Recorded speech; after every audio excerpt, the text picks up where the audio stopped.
हाय, मेरा नाम ऋत्विक है और मैं एक आर्टिस्ट हूँ। ये शायद मेरा पहला आर्ट ब्लॉग है और जनरली मैंने इतना लंबा वीडियो कभी बनाया नहीं है आर्ट से रिलेटेड। तो इस पर्टिकुलर ब्लॉग का नाम मैंने दिया है a day in an artist life. आज मैं आपको लेकर चलता हूँ हमारी एक साइट पे जहाँ पे हमारा स्कल्पचर वर्क हो चुका है और हम पेंटिंग का जो प्रोसेस है उसको अच्छे से जानेंगे और देखेंगे कैसे होता है। तो बने रहिए मेरे साथ और चलते हैं हम। तो मेरे को तो कोई जगह ही नहीं मिल रही थी कि फ़ोन को कहाँ प्लेस करते हैं गाड़ी में जब आप व्लॉग बना रहे होते हैं। बट डोंट वरी, मैं ड्राइव नहीं कर रहा हूँ। थोड़ा-सा कॉन्टेक्स्ट दे देता हूँ। हमारी ये जो आर्ट प्रोजेक्ट की साइट है, ये सूरत में है और हम सूरत बेस्ड आर्टिस्ट हैं। मैं और मेरी बहन साथ मिलकर चित्राज आर्टिशंस चलाते हैं और हम आर्ट प्रोजेक्ट्स करते हैं इंटीरियर डिज़ाइनर्स और आर्किटेक्ट्स के लिए। इसके अलावा भी किसी को करवाना हो तो हमें अप्रोच कर सकते हैं।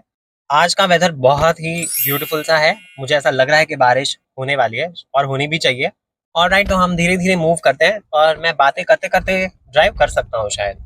ओके, तो स्क्रीन की तरफ नहीं देखूँगा बट आज का मेरा पर्टिकुलर टॉपिक बात करने का ये है कि ऐसा हमको जनरली लगता है कि आर्टिस्ट की लाइफ बहुत ईज़ी होती है, उनको क्या ही है, सिर्फ पेंट ही तो करना होता है। बट एक्चुअली ऐसा नहीं है। अगर आप बहुत डीप में ऑब्ज़र्व करें, तो आपको पता चलेगा कि हर एक पर्टिकुलर काम के पीछे बहुत ज़्यादा मेहनत जाती है। तो आप किसी को ऐसे ही मत जज कर लो कि अरे इनका काम तो बहुत ईज़ी है, ईज़ी मनी है इनके लिए तो बस ड्रॉ और पेंट ही तो करना है। तो ऐसा नहीं होता है, कई बार आपको बहुत ज़्यादा एफर्ट्स देने पड़ते हैं। अब हर एक साइट का कुछ ना कुछ पॉजिटिव्स और कुछ ना कुछ नेगेटिव होता है, उसमें हम बात कर लेते हैं। तो सबसे पहले पॉजिटिव की अगर मैं बात करूँ तो क्या होता है कि कई बार ऐसा होता है कि हमको जब साइट कंप्लीट हो जाती है तब बुलाया जाता है। तो मान लीजिए कि आपकी कोई भी डेडिकेटेड वॉल है, सीलिंग है या कोई भी कैनवस पेंटिंग जो आपको प्लेस करनी है, वो आप साइट कंप्लीट हो जाए उसके बाद जाएंगे। मतलब क्या होता है कि सारी चीज़ें डन है, सारा wall paint, interior work, carpenters और सारी एजेंसीज नहीं है साइट पर। तो तब जब आपको काम ऑफर होता है तो वो बहुत ही कन्वीनियंट होता है, उसके पीछे आपको ज़्यादा स्ट्रगल नहीं करना पड़ता बेसिकली। दूसरा एस्पेक्ट ये है कि क्या होता है, कई बार आपको साइट्स पे तब बुलाया जाता है जब ऑनगोइंग काम चल रहा होता है साइट के ऊपर। मतलब सारी एजेंसीज एक साथ साइट पे प्रेजेंट है एंड आपको काम तब करना है उनके साथ। तो कई बार क्या होता है कि बहुत ज़्यादा क्योटिक एनवायरनमेंट हो जाता है। कई बार ऐसा होता है कि आपके पास फैन या एसी, एसी तो चलो दूर की बात है, फैन भी नहीं होते हैं। तो आपको बहुत ही डिफिकल्ट क्लाइमेट में, ह्यूमिडिटी में, हीट में काम करना पड़ता है। तो ये सारी इंटरनल डिटेल्स जनरल पब्लिक को नहीं दिखेगी। उनको क्या दिखेगा, एक शॉर्ट 90 सेकंड की रील जिसमें बहुत ही एस्थेटिक क्लिप्स ली है या प्रोसेस सिर्फ शूट किया गया है। तो मेरा मेन एजेंडा इस ब्लॉग को शूट करने का ये है कि आपको डिटेल्स पता चले। तो हम अब थोड़े टाइम में साइट पे पहुंच जाएंगे, फिर हम आगे बात करते हैं। आजकल मेरे साथ ऐसा होता है कि मैं पूरे टाइम यही सोचते रहता हूँ कि मैं क्या खाऊं। क्या आपके साथ भी ऐसा होता है? तो मुझे ज़रूर बताना।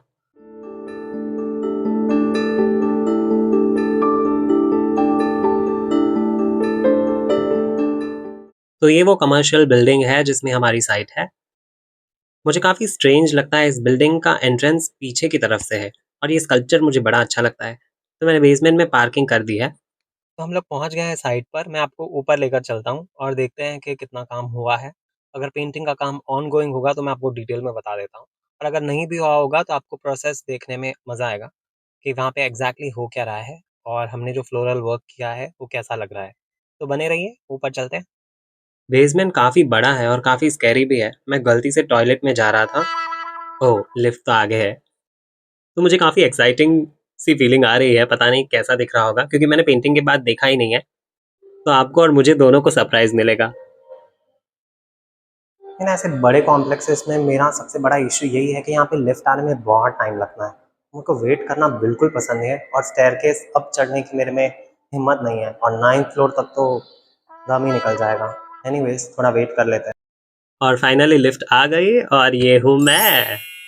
ये तो लिफ्ट खाली थी तो मैंने इतनी सी क्लिप उतार ली, बाकी बहुत सारे लोग होते तो मैं डेफ़िनेटली नहीं बनाता। और रिद्धि और उसका हस्बैंड दोनों बाहर ही हैं, दोनों शर्मा के अंदर चले गए। और ये है हमारी आर्टिस्टिक वॉल। इसके ऊपर टेक्सचर का बढ़िया-सा कोट इन्होंने दे दिया है और मुझे तो ये बहुत ही ब्यूटीफुल लग रहा है। मुझे नहीं लगता इस पे दूसरे कोट की कोई ज़रूरत भी है। ये ऑलरेडी बहुत ही सटल और ब्यूटीफुल लग रहा है।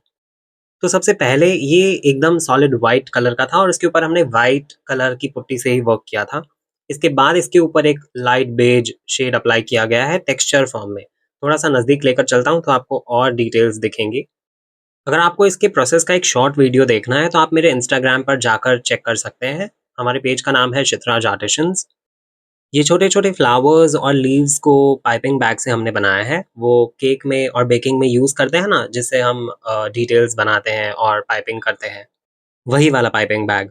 यहाँ पे एंट्रेंस पे एक और आर्टवर्क है जिसके ऊपर मुझे सिर्फ क्लाउड्स बनाने थे। हॉर्सेस ऑलरेडी सीएनसी कट थे, बट अगेन क्योंकि मैंने क्लाउड्स बनाया है तो क्रेडिट तो मैं ज़रूर लूँगा।